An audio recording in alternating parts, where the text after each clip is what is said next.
Hoy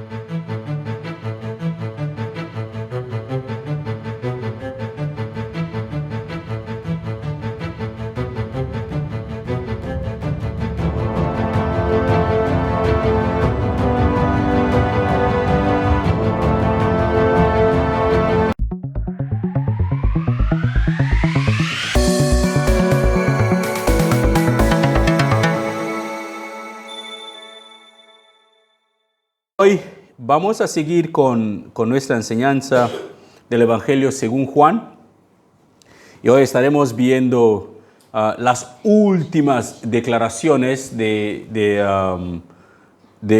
apóstol Juan sobre Juan el Bautista, el vocero. ¿Sabe? Hemos estado viendo cómo ya el apóstol Juan empezó este capítulo empezó su evangelio hablando primeramente o resaltando la persona del Señor Jesús, que Él ya estuvo antes del principio. Nos dio algunas informaciones sobre el Señor Jesús que los demás los evangelios sinópticos no nos dan sobre el Señor Jesús.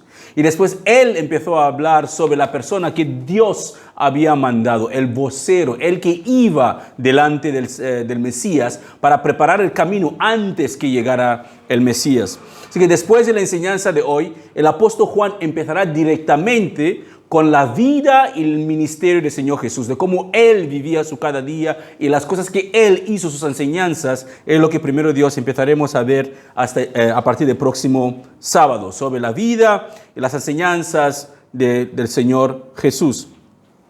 Así como le decía antes, el sábado pasado estuvimos hablando del Señor Jesús, que fue el verbo hecho carne, que vino, vivió entre nosotros, y hablamos también del rol fundamental que tenía Juan el Bautista, Juan el Bautista reconoció que él no era el Mesías que la gente estaba esperando, que él solamente era la voz que clamaba o el que preparaba el camino para la llegada del novio. Les expliqué también que en la antigüedad, cuando venía el rey, mandaba un vocero adelante para que anunciara que viene el rey o viene el novio, como vimos en la predicación de las 10 vírgenes, que cuando llegó el novio a medianoche, cuando ya estaban dormidas todas, alguien gritó: ya viene el novio. Así que siempre a un vocero que anuncia la llegada de alguien importante. Así que Juan el Bautista es este vocero o esta persona que Dios mandó de antemano para anunciar la llegada del Señor Jesucristo.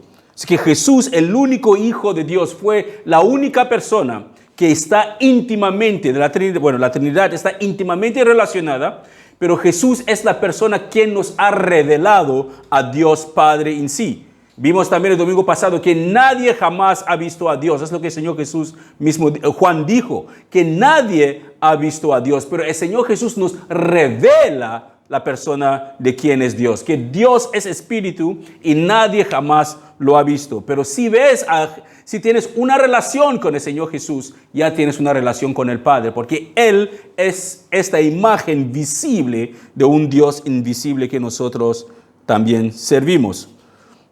Así que antes de que el apóstol Juan empezara con la enseñanza que vamos a ver, que el título es el testimonio del vocero, que vamos a ver, será Juan capítulo 1, versículos 19 a 28.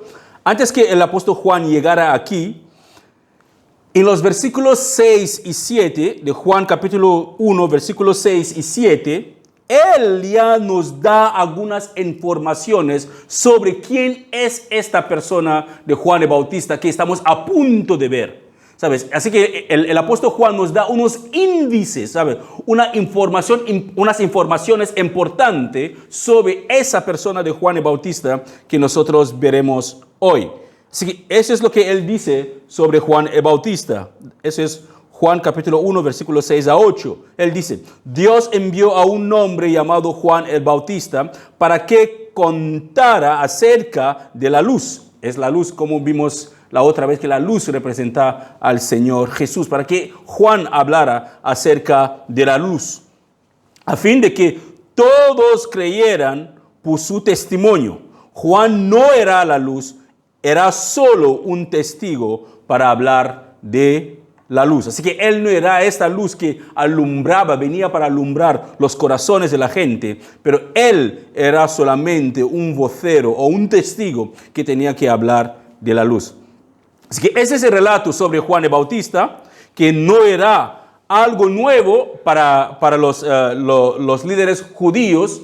Ese relato de Juan el Bautista no era algo nuevo para ellos, no era algo nuevo para los sacerdotes.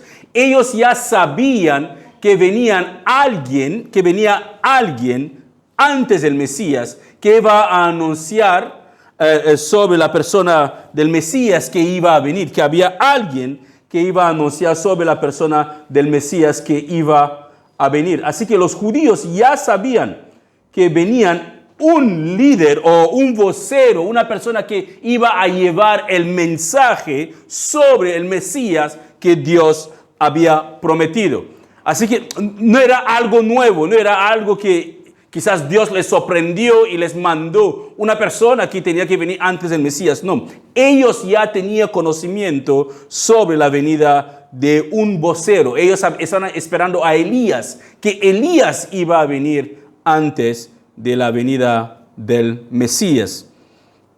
Así que lo que tenía que hacer Elías o este mensajero tenía que preparar los corazones de las personas para que estén preparados para recibir la palabra del Mesías cuando Él viene. Así que Dios no hace las cosas solamente para hacerlas. Él prepara todo bastante bien. Antes de mandar al Mesías, Él manda a alguien para que la persona trabaje en esos corazones duros, esas tierras que son secas, esos corazones duros, esas personas que se habían alejado de Dios. Así que Dios empieza a trabajar antes de que Él venga, preparando esos corazones para que cuando llegue el mensaje de la salvación, la gente está receptiva a este mensaje. Eso es lo mismo que ocurre cuando un agricultor decide para plantar semillas. ¿Qué hace el agricultor? Primero tiene que trabajar la tierra, ¿no? Tiene que trabajar la tierra, que la tierra es dura, tiene que buscar una máquina para remover la tierra dura.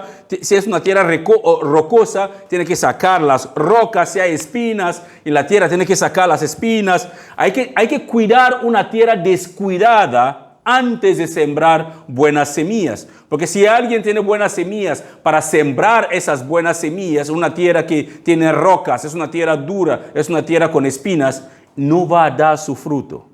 Así que Dios, sabiendo muy bien de antemano que los corazones de los hombres estaban duros y apartados de Él, Él mandó primeramente a Juan el Bautista, o el vocero, antes de que llegara el Mesías.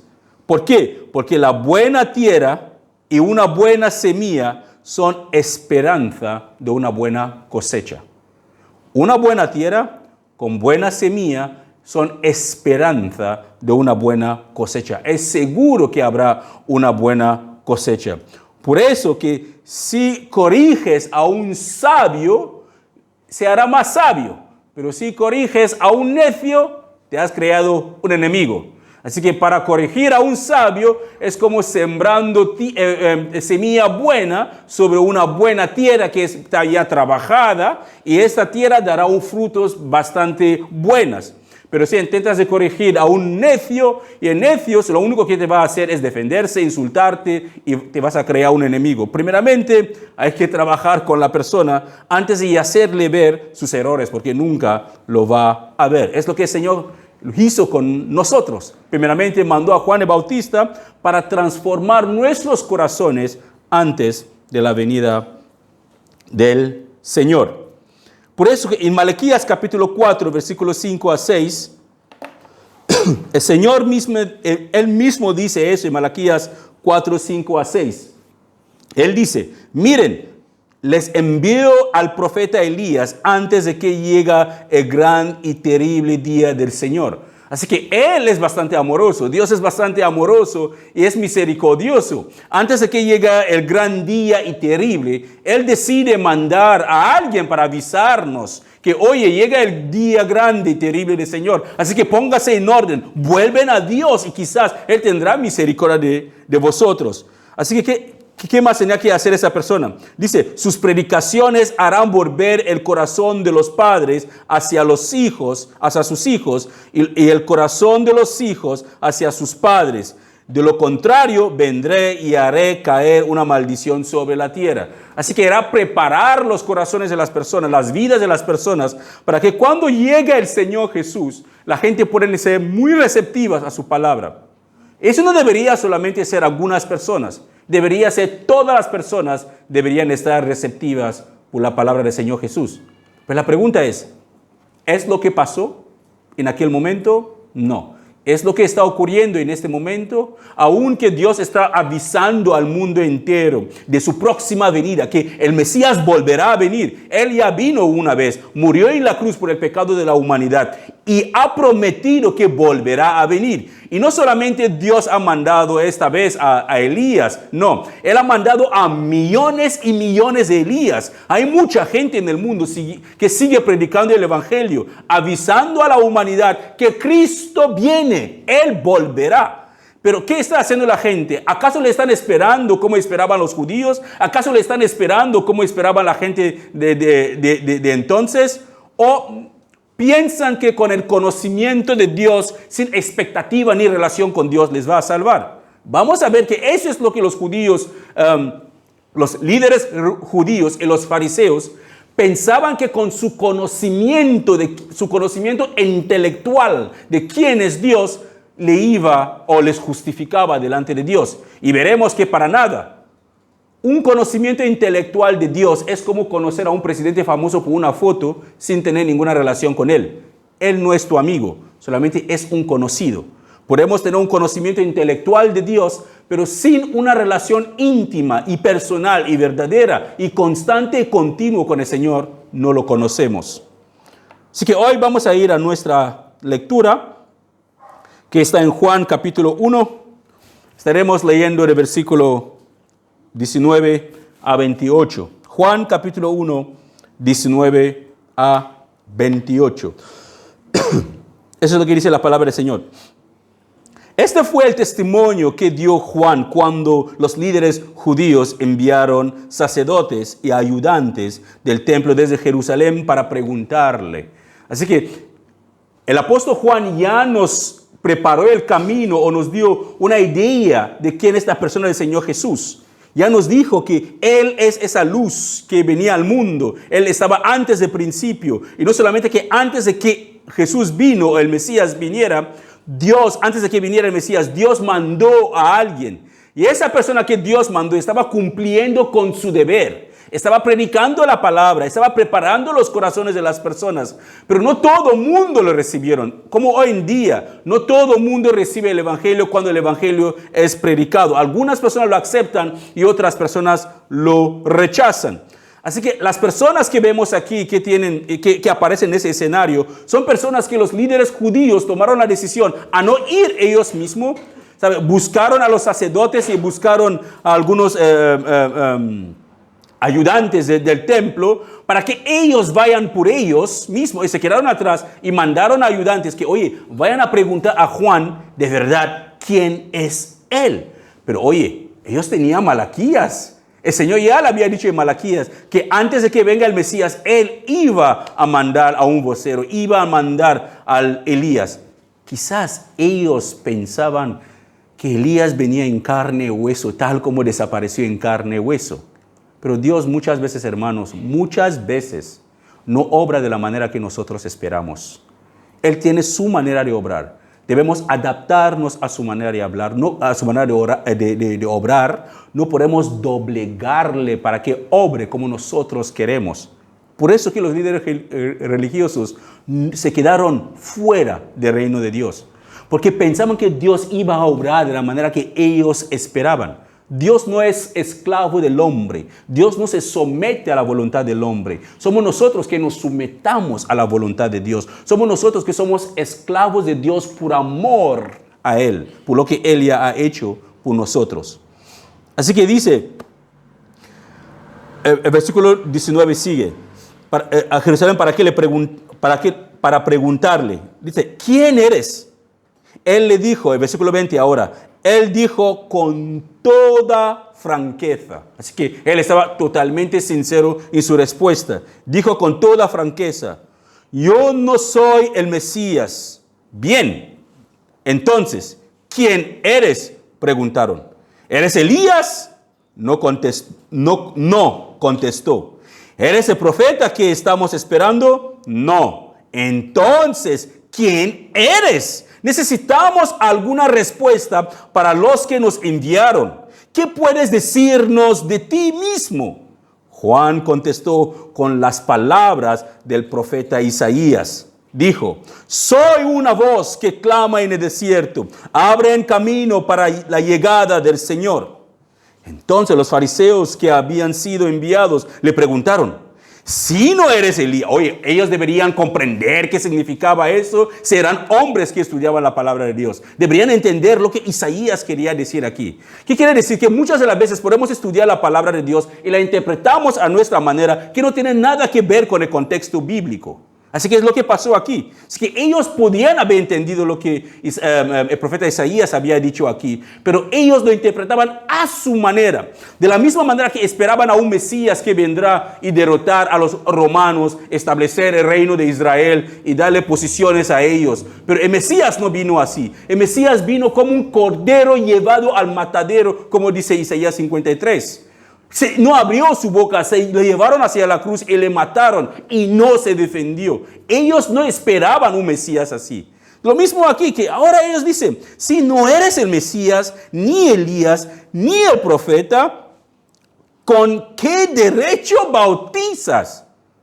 Y dice 26, y Juan les dijo, yo bautizo con agua, pero aquí mismo, así que está diciendo, aquí mismo entre vosotros, ahora seguramente que Jesús estaba ahí escuchándolo.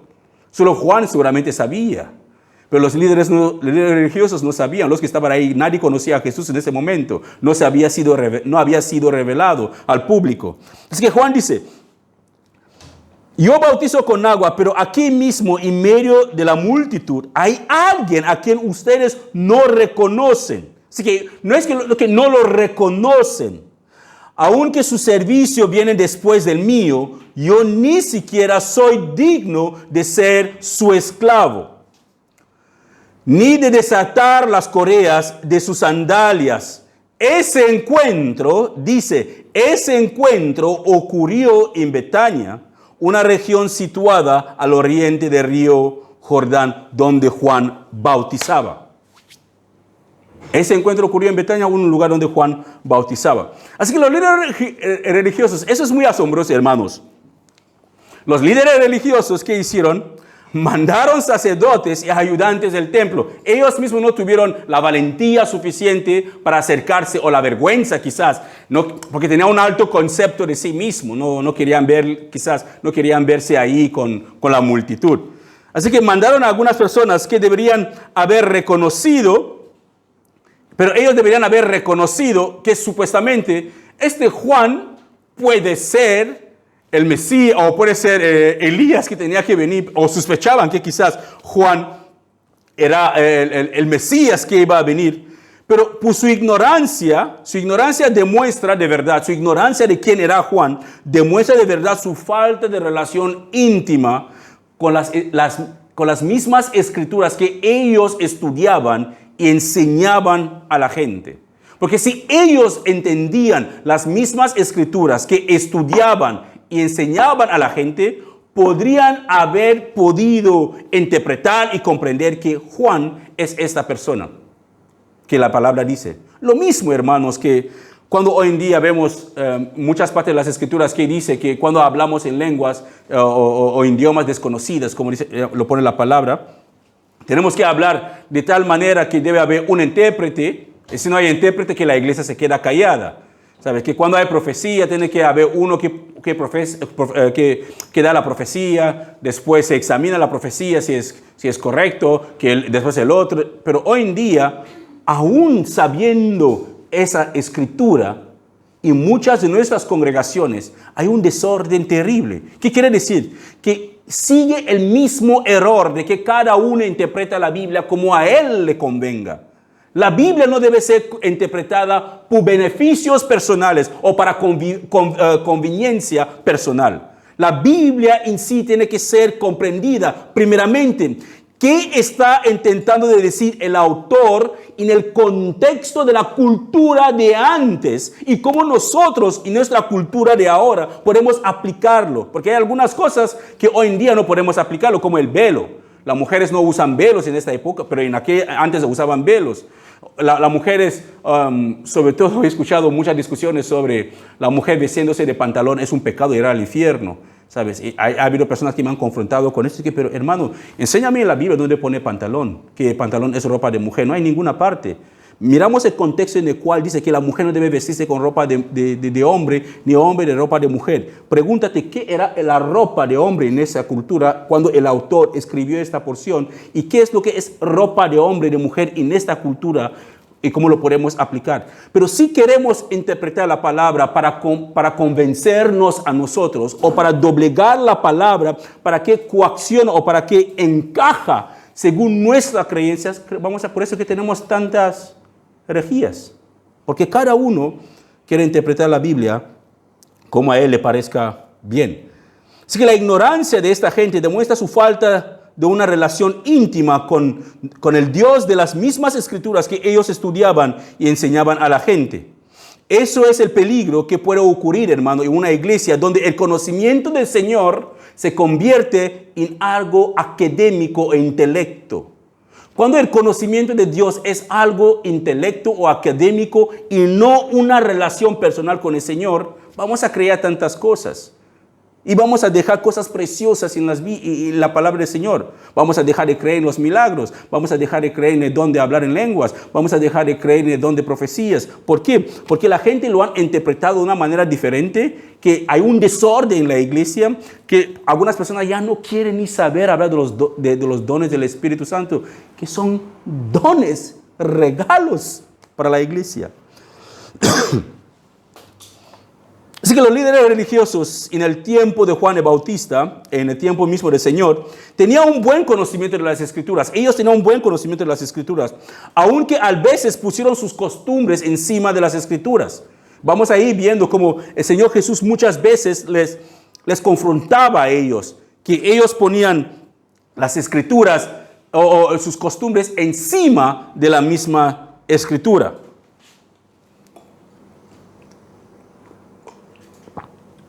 No solamente los líderes religiosos eran ignorantes de quién era Juan, los mismos discípulos de Jesús no sabían quién era Juan. Ellos tampoco, es como si hay un mal liderazgo, es normal que la congregación sea un poquito, digamos, si se enseña algo malo en la iglesia, es normal que esta mala enseñanza se transfiera a toda la congregación. Pero si se enseña algo bueno en la congregación, es probable que quizás habrá 2 o 3 o 4 o 5 o 6 que van a estar bastante firmes en esta verdad, aunque no sean todos.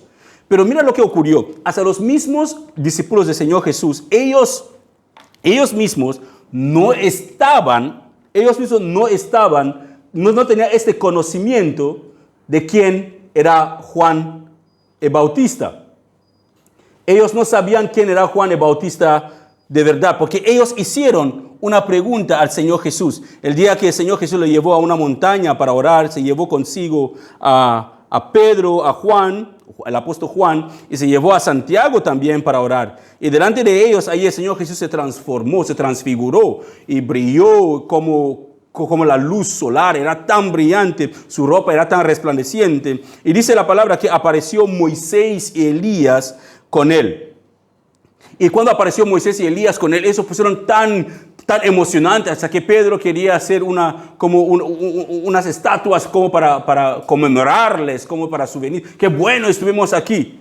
Pero después, cuando todo ese escenario terminó, Jesús le dijo a no decirlo a nadie, bajaron del monte y le preguntaron a Jesús, le hicieron una pregunta a Jesús. Eso lo podemos ver en Mateo capítulo 17, versículo 10. Ellos hicieron una pregunta a Jesús. Eso demuestra también su ignorancia de quién era Juan el Bautista.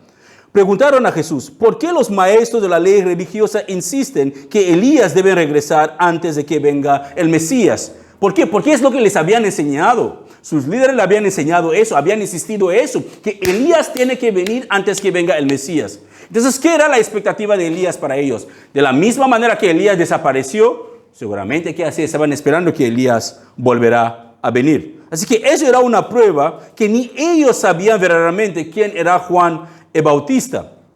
Y el Señor, con toda la paciencia, les contestó en el versículo 11 y 17 de Mateo 17, de 11 a 13, de Mateo 17, les contesta. Él les dice, es cierto que Elías viene primero a fin de dejar todo preparado. ¿Qué es todo preparado? Preparar los corazones de la gente, preparar la mente de las personas para que puedan escuchar la palabra de salvación que viene después.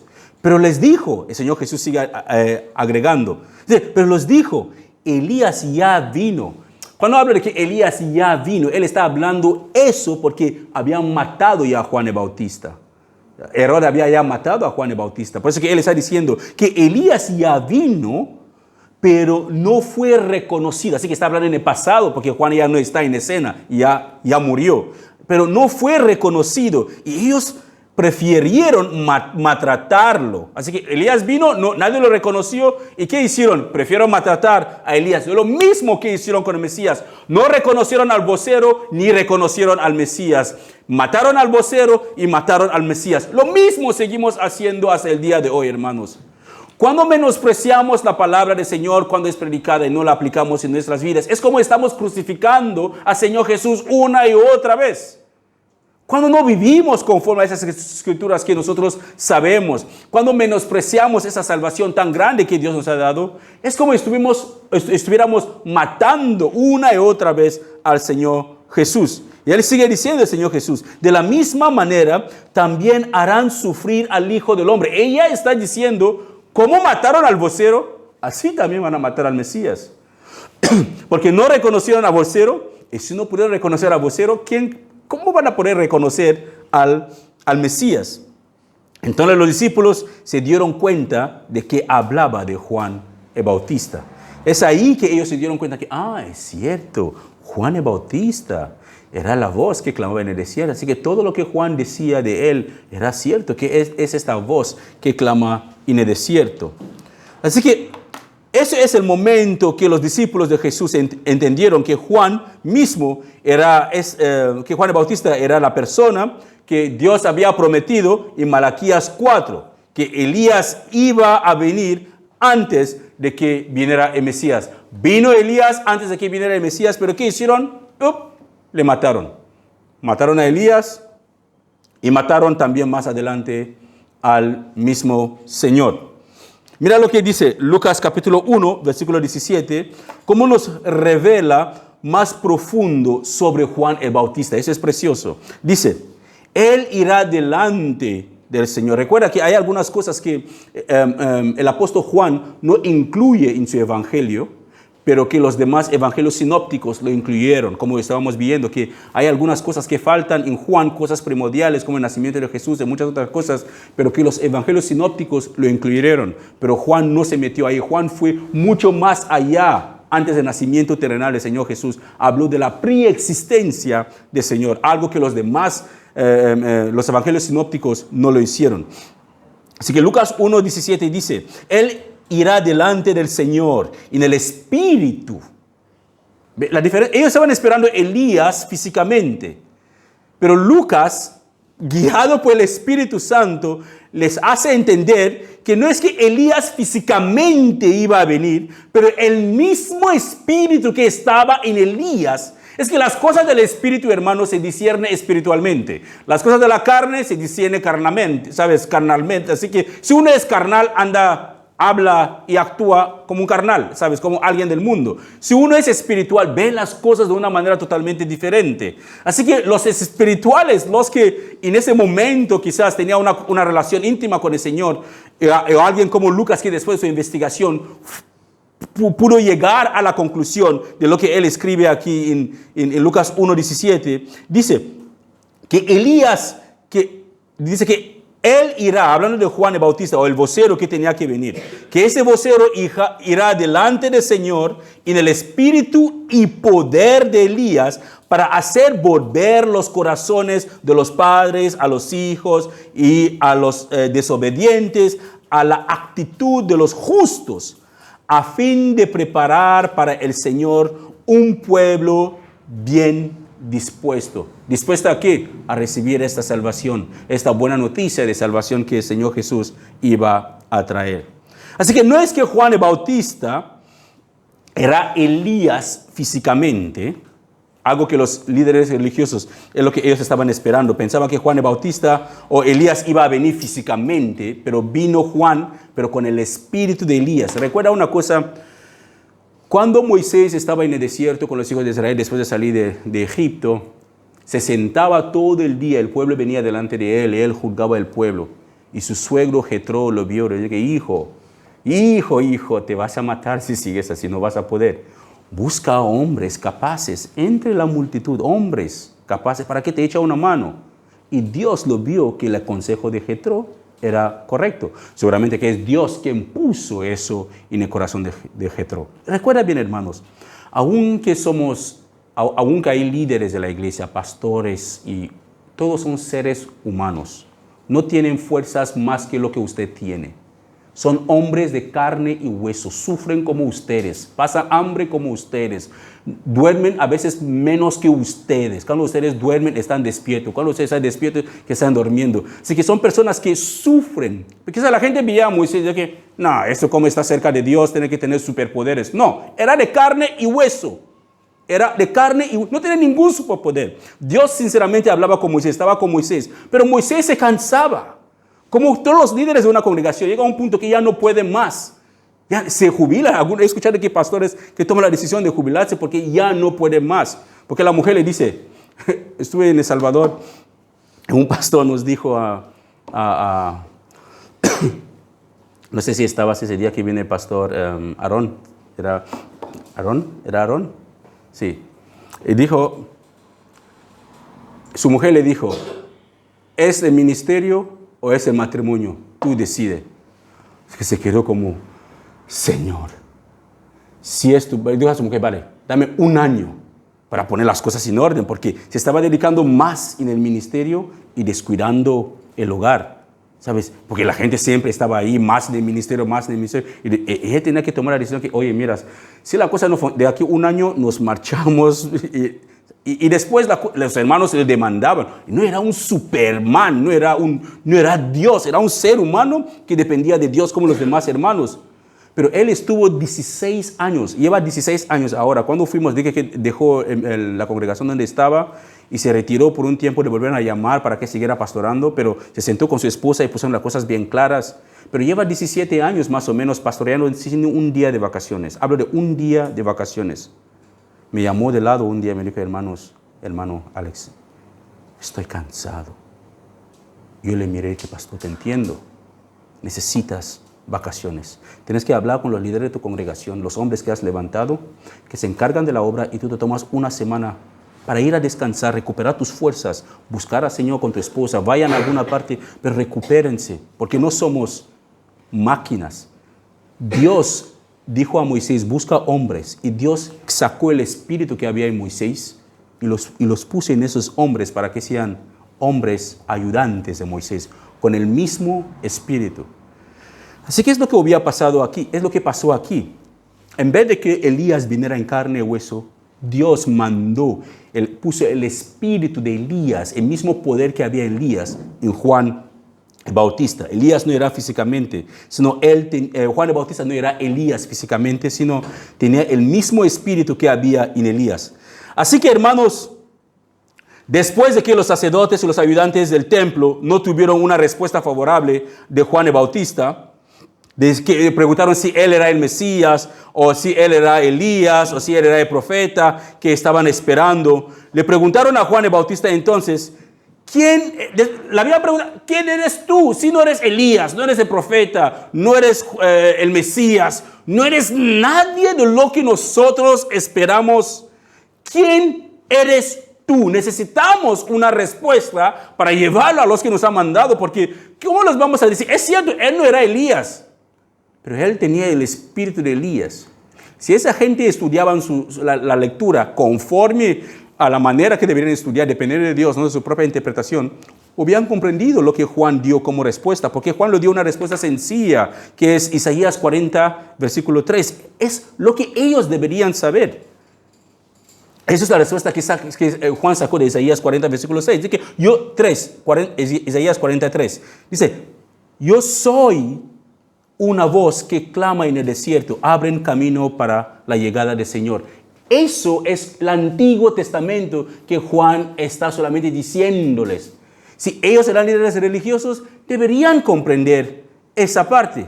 Pero como ellos hacían las cosas según su propia manera, por eso que el Señor Jesús les dijo a los líderes religiosos, esos los judíos y los fariseos, los dijo que vosotros escudriñáis las Escrituras, que estáis ahí todos los días estudiando las Escrituras, ¿por qué pensáis que haciéndolo vais a tener vida eterna? No es que haciéndolo se tiene vida eterna, no. Lo están haciéndolo con la intención equivocada, pensando que el conocimiento intelectual de Dios nos da vida eterna, pero eso no es correcto. Pero esas escrituras que ustedes están estudiando hablan de mí. Yo soy la verdad, el camino, la verdad y la vida. Que es Él. Así que esas escrituras que ustedes pasan todo el tiempo estudiando, están diciendo que, oye chicos, es este Galileo, es ese nazareño, es ese de Nazaret, es ese chico de Nazaret, es Él. Pero vosotros no queréis venir a mí para tener esa vida eterna, es lo que les dijo. Es lo mismo que ocurre hoy. Podemos tener mucho conocimiento, intelecto de quién es Dios, pero poca relación con Dios, hermanos, no nos va a salvar de ninguna manera. Así que, pero no era suficiente para los sacerdotes y los ayudantes del templo lo que Juan les había dado como respuesta. Así que ellos no se quedaron satisfechos con esa respuesta. ¿Qué decidieron hacer? Lo mismo de siempre. Cuando uno no le cae bien a alguien, intenta de difamar a la persona. ¿A qué sí? Cuando ves que no me gusta este pastor, empieza a buscar, o no me gusta esta hermana, empieza a buscar sus defectos. ¿Qué puedo decir de esta persona para que la gente le mire y diga, lo sospechaba? Lo mismo hicieron ellos. Entonces, ¿cómo no podían buscar no tenían una respuesta adecuada? No podían comprender las cosas espirituales que Juan el Bautista estaba dando. Decidieron cuestionar la autoridad de Juan el Bautista por bautizar. Entraron que, vale, si no eres ninguno de esas personas, si no eres el Mesías, si no eres el profeta que esperamos, si no eres Elías, ¿por qué entonces estás bautizando? Ellos sabían que si cuestionan, sabían que si ponen en duda o cuestionan la autoridad de Juan el Bautista por bautizar, ponían también en duda todo el ministerio de Juan el Bautista. Por eso que cuando sale una cosa sobre un predicador, la gente ya empieza a no escuchar más sus enseñanzas. ¿Sabe que somos buenos en eso? Que como cristianos tenemos la tendencia del siglo XXI de escuchar los pastores famosos nada más. Escuchamos solamente los pastores famosos. Si no eres famoso, ¿qué quiere decir? Que tienes como unos 15,000 seguidores por YouTube o eres bien conocido, hace unos cortes videos con música al fondo que es muy emocional y esas cosas. Si no eres ese tipo de pastor, la gente no te conoce, no eres famoso y tu enseñanza no tiene nada que ver. No importa si tiene una verdad. No importa si habla de Jesús. Para nada les importa. ¿Por qué? No eres famoso. ¿Por qué? O a veces alguien puede poner una duda, cuestionar lo que tú haces, que seguramente que es bíblico. Y como quizás no te has defendido, no te defendiste, te quedaste callado, empieza a crear dudas en la mente de las personas. Lo mismo intentaron de hacer. Cuestionaron la autoridad de bautismo de Juan el Bautista. Pensaban que, vale, si le pillamos aquí en el bautismo, quizás la gente ya van a dejar de seguirle. Mira lo que dijeron en el versículo 24 a 25. Dice, si no eres el Mesías, ni Elías, ni el profeta, ¿con qué derecho bautizas entonces? Si no eres ninguno de ellos, ¿quién te da la autorización de bautizar? El bautismo, escucha bien hermanos, el bautismo que Juan hacía había un avivamiento en Israel en ese momento. La gente se corrían a Dios, se acercaban a Dios, querían escuchar la palabra de Dios. Estaban dispuestos porque, escucha bien, hacía 500 años que no había ninguna palabra de Dios en Israel. 500 años. Ellos no habían escuchado ni una sola palabra de Dios. Habían líderes religiosos, pero sin palabra directa de Dios. Y aquí se levanta un hombre hablando de parte de Dios. Eso sacudió el país entero. ¡Wow! Una vez más, después de 500 años, Dios está hablando. Pero ¿sabes lo más precioso, hermanos? Que Dios no espera 500 años para hablarnos. Nos habla todos los días a través de su Hijo. Nosotros estamos mejor que los de Israel de antes. Estamos mejor posicionados, mejores promesas, mejores todo. Somos mejores que Juan el Bautista. Vamos a ver lo que el Señor Jesús dijo de Juan el Bautista después. Pero quiero que entendamos esto, que no había palabra de Dios durante 500 años. Y aquí había una persona que venía hablando de parte de Dios. Y en aquella época también, el bautismo era algo muy normal que los judíos también lo entendían. Así que el bautismo de Juan el Bautista había traído algo como un avivamiento entre la población. La gente le preguntaba qué deberían hacer. Así que la gente venía, uy, es cierto, lo que ese hombre está diciendo, wow, es cierto. Estoy mal delante de Dios. Entonces le preguntaban, ¿qué debemos hacer entonces? Tal como lo hicieron a Pedro en Lucas, cuando Pedro, el día de Pentecostés, cuando vino el Espíritu Santo y Pedro se puso de pie y empezó a predicar. Y la gente que estaban ahí escucharon, dice la palabra que parece que la palabra pasó en su corazón, es como una espada. Y preguntaron a Pedro, hermano, ¿qué debemos hacer? Cuando una persona hace una pregunta así, hermano, es porque ha tenido una convicción verdadera de sus pecados. Y su alma está clamando, Señor, sálvame. Esto mismo que ocurrió aquí cuando la gente escuchaba a Juan el Bautista predicando. El apóstol Juan no nos da esos detalles de las preguntas y de las respuestas, pero Lucas nos da algunas de esas preguntas que hicieron.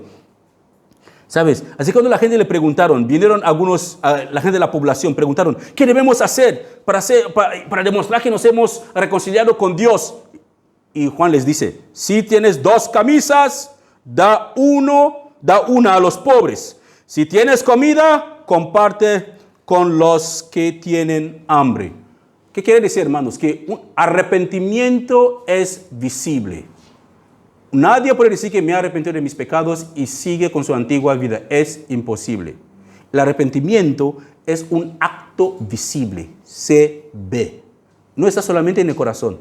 Empieza en el corazón, pero se ve en los hechos. Esa es una demostración de que ya no vivo más ahí. Entonces que Pablo, una de las cartas, si no me equivoco, es Pablo, sí, que dice, por eso que los que andaban con vosotros emborrachándose, bebiendo y yendo por ahí de locos, ahora os hablan mal. ¿Por qué? Porque ya no andáis con ellos. Así que cuando una persona se arrepiente de verdad, es imposible que la gente no habla mal de ti, los antiguos amigos. Tienen que criticarte. Si no te critican que, mira, ese santuriona o esta... Hay que examinar de verdad si hubo un verdadero arrepentimiento. Así que aquí Juan lo pone bien claro. Si tienes 2 camisas, dale una al pobre. El pobre tiene hambre, dale de comer. No solamente eso. No vinieron solamente los del pueblo. Vinieron también hasta los cobradores corruptos. Los que eran corruptos de impuestos, que cobraban más impuestos, eran considerados como pecadores, aunque eran judíos.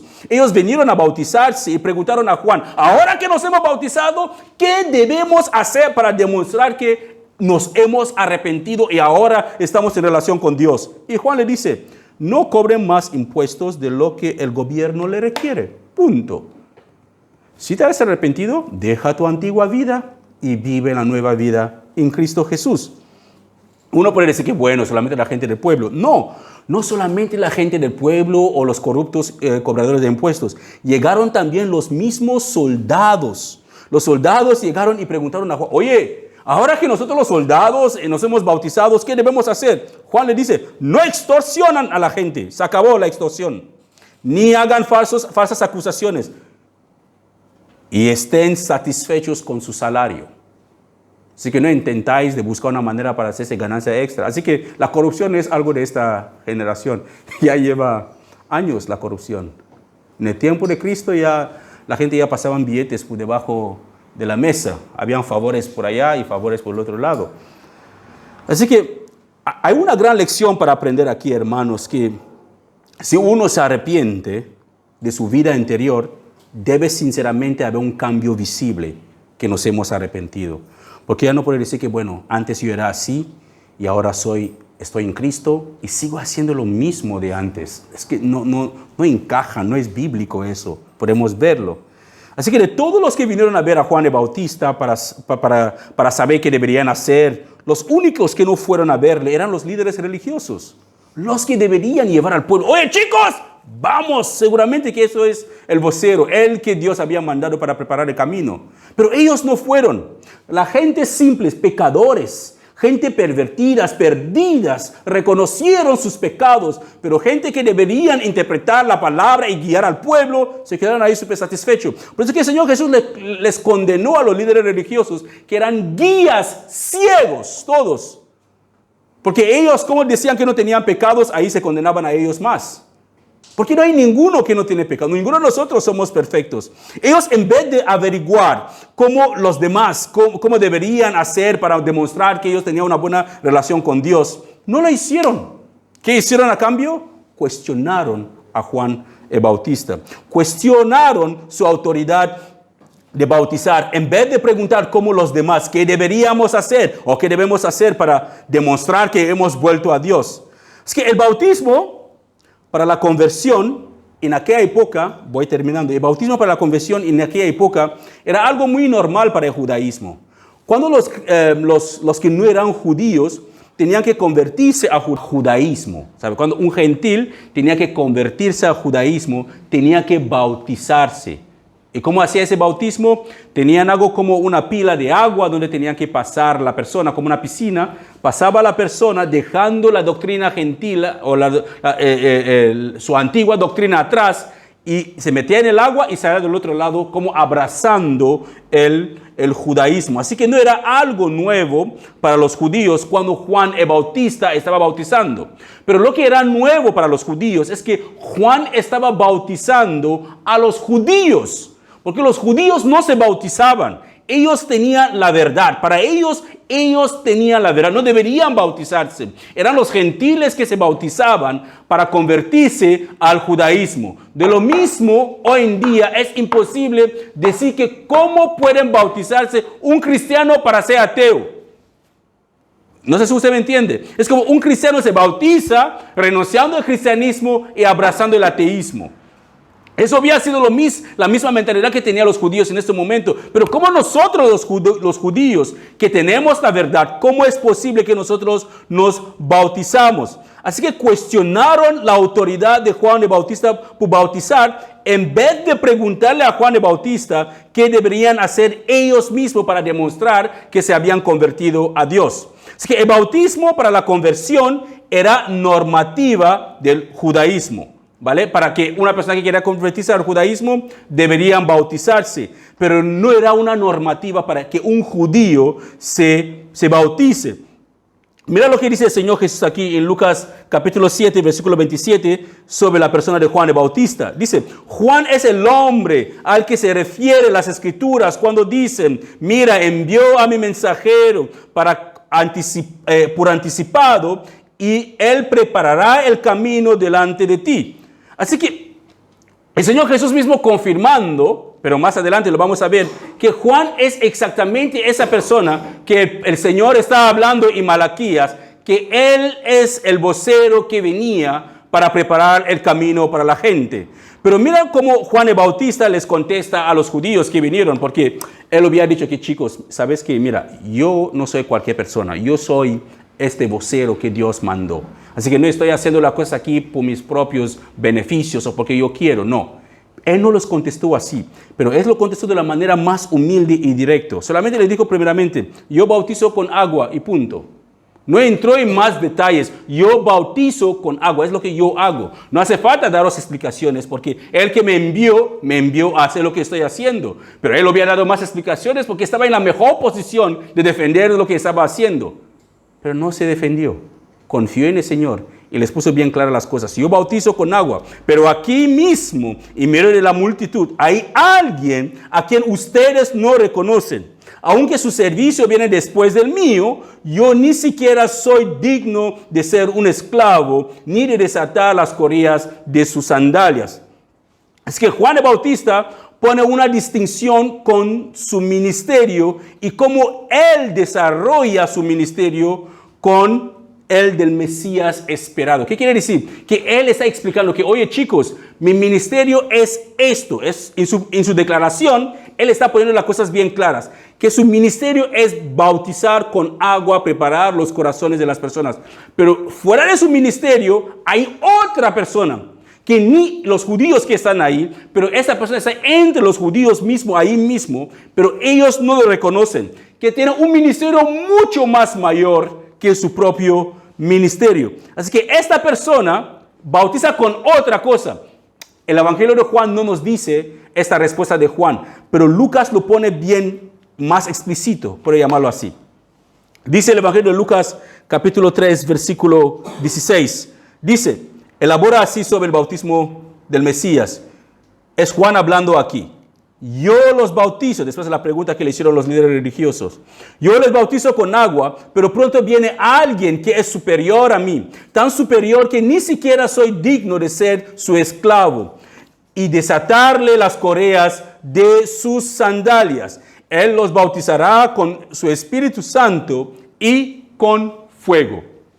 Bautizar con el Espíritu Santo y con fuego. No lo malinterpretamos, por favor, porque hoy en día ha habido muchas malinterpretaciones sobre este pasaje. ¿Qué quiere decir que el Señor Jesús bautizará con el Espíritu Santo y con fuego? Recuerda una cosa, Juan estaba ahí bautizando. Él estaba diciendo, viene alguien que va a hacer lo mismo, él va a hacer un bautismo casi como el mío, pero más superior, porque bautizará con Espíritu Santo y con el fuego. Así que el Mesías iba a bautizar con el Espíritu Santo y fuego, y eso fue cumplido una vez.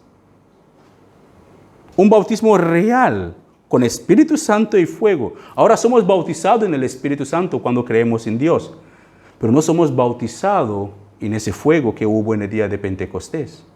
Pero ya fue bautizado en el Espíritu Santo, en fuego los discípulos, los 120 que estaban en el aposento alto. No, dime. Entonces el fuego ahí se trata del Espíritu Santo, ¿no? De aquellas lenguas, como dice en el texto. Vamos a verlo ahora. Vamos a verlo. Así que el Mesías iba a bautizar con el Espíritu Santo y fuego.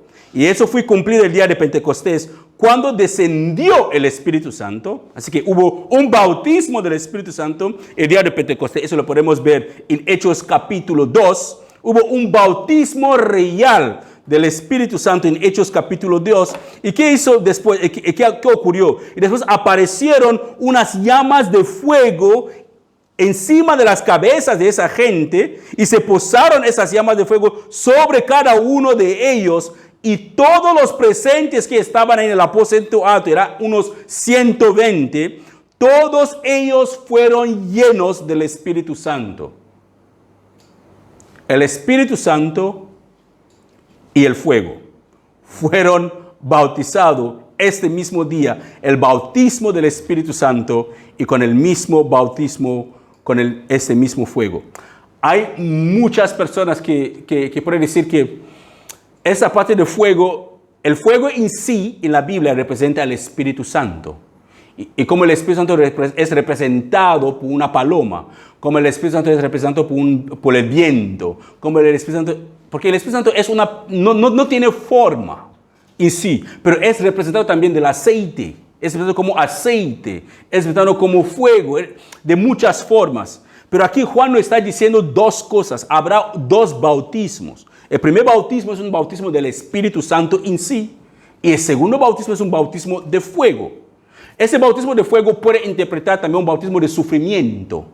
Puede ser un bautismo de sufrimiento, puede ser que, seréis bautizados con el Espíritu Santo, pero ojo, vais a sufrir como Él sufrió. ¿Sabe? Así que no tenemos una clara, perfecta definición de qué quiere decir bautizar en el fuego.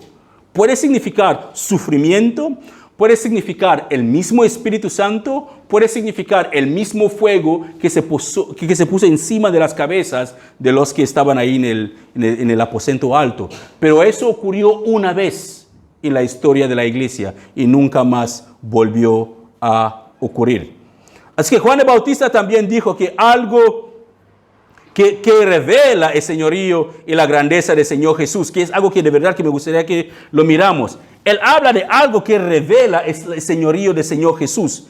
Y él dice, pero aquí mismo, en medio de la multitud, hay alguien a quien ustedes no reconocen.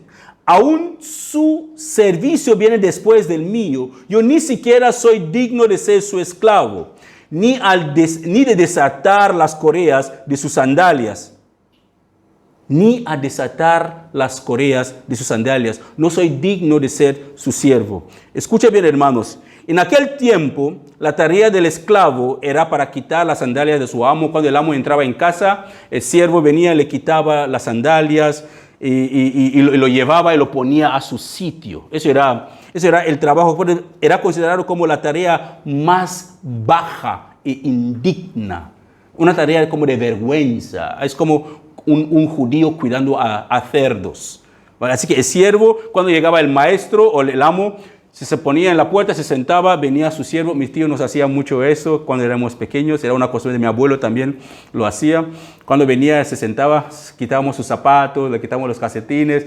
A veces teníamos que ponerle un cubo de agua para lavar sus pies y después lo ungíamos con aceite, dábamos masaje y se quedaba. Eran cosas de nuestra infancia. No había televisión en casa, así que pasábamos el tiempo, lo disfrutábamos bastante bien. Porque eso era la manera de disfrutar la infancia y sigo vivo, no morí para... Así que chicos, prepárense para lavarme los pies en casa y para quitarme los zapatos.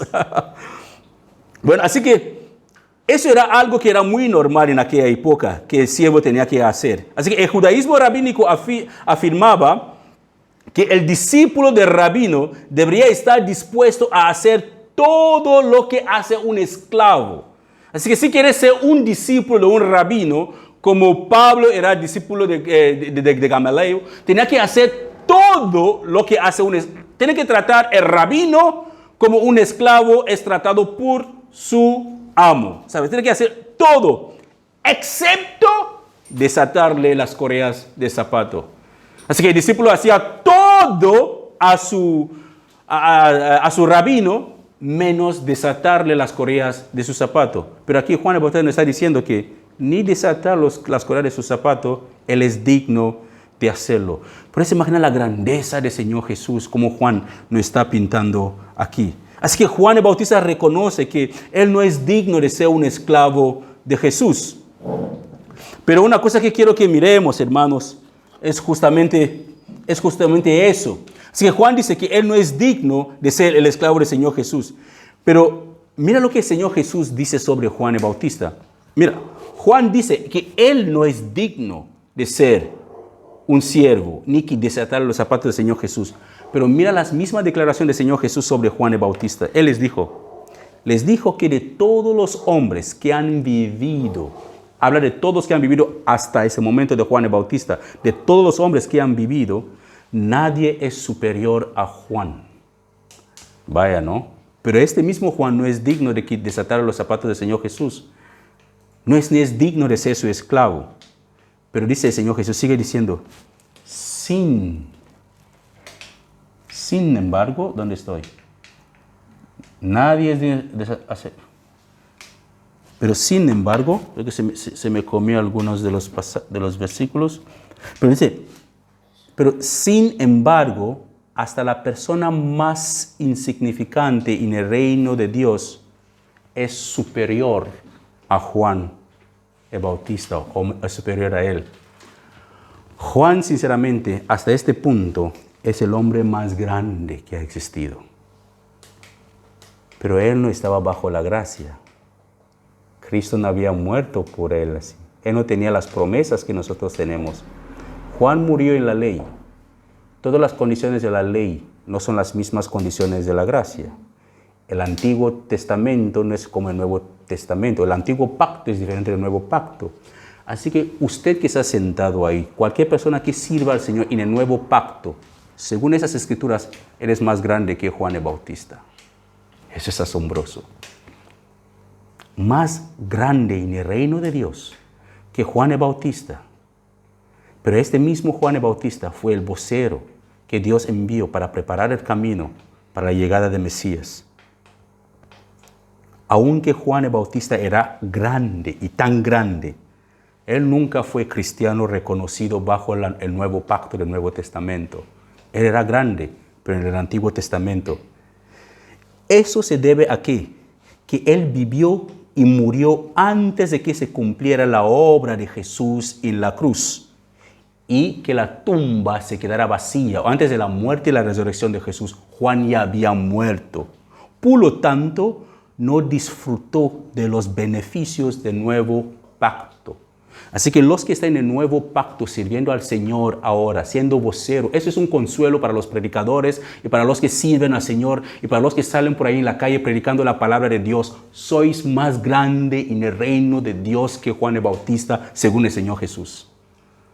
Así, es cuando predicas la palabra de Dios, tienes que entender una cosa, que Juan fue el hombre más grande hasta este punto cuando estuvo, pero desde este punto, después de la cruz y la tumba vacía, ahora el reino de Dios, todos aquellos que están en el reino de Dios, predicando la palabra en el reino de Dios, son más grandes. Hasta el más mínimo, el más chiquitín, el más insignificante, la mujer que barre la iglesia, o la mujer que barre el local, la mujer que va a dar de comer a los pobres, la abuela esa que nunca le han escuchado hablar, pero está ahí orando.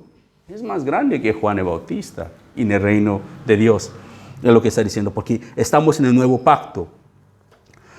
Así que con eso, hermanos, terminamos esta fabulosa introducción del Evangelio de Juan. Antes de que nosotros ya empezaremos, si el Señor lo permite, entrando en la vida y la obra del Señor Jesús. Así que hemos visto que el Señor Jesús ya existía antes del principio, que Él ya era Dios, sigue siendo Dios y siempre será Dios.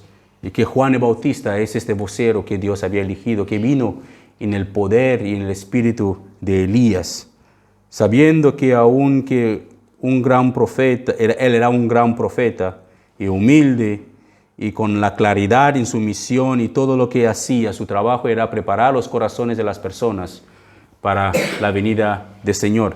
Por eso que los predicadores no son dioses, solamente están preparando, guiando y enseñando a Cristo, el que salva, para que la gente vaya a Cristo para recibir su salvación. Veo a gente buscando dónde estoy apuntando, pero para que la gente sepa que es Cristo quien salva, no los predicadores o no una congregación. Nosotros hoy en Cristo Jesús tenemos mejores promesas y estamos mejores o mejor posicionados que Juan el Bautista y todos los profetas del Antiguo Testamento. Usted y yo estamos mejor posicionados que todos los profetas del Antiguo Testamento, porque nosotros estamos bajo el nuevo pacto, que hay mejores promesas. Así que si el Señor lo permite, hermanos, seguiremos con el ministerio del Señor Jesús en sí, tal como lo narra el apóstol Juan. Amén. Padre, gracias por tu palabra, porque tu palabra es verdad. Gracias por lo que nos ha enseñado hoy. Y ayúdanos, Señor, a poner en práctica lo que estamos aprendiendo de ti. Que nuestros corazones se llenan de paz, sabiendo que tú eres un Dios soberano, que no hay nadie con quien podemos compararte. Nadie puede aconsejarte, nadie puede darte algo, porque todo te pertenece a ti. Gracias por adoptarnos en tu familia y por considerarnos hijos tuyos, Señor, y por tener a nuestra hermana aquí con nosotros, Señor. A ti sea toda la gloria, toda la honra, toda la alabanza, por los siglos de los siglos. Amén. Amén. Amén.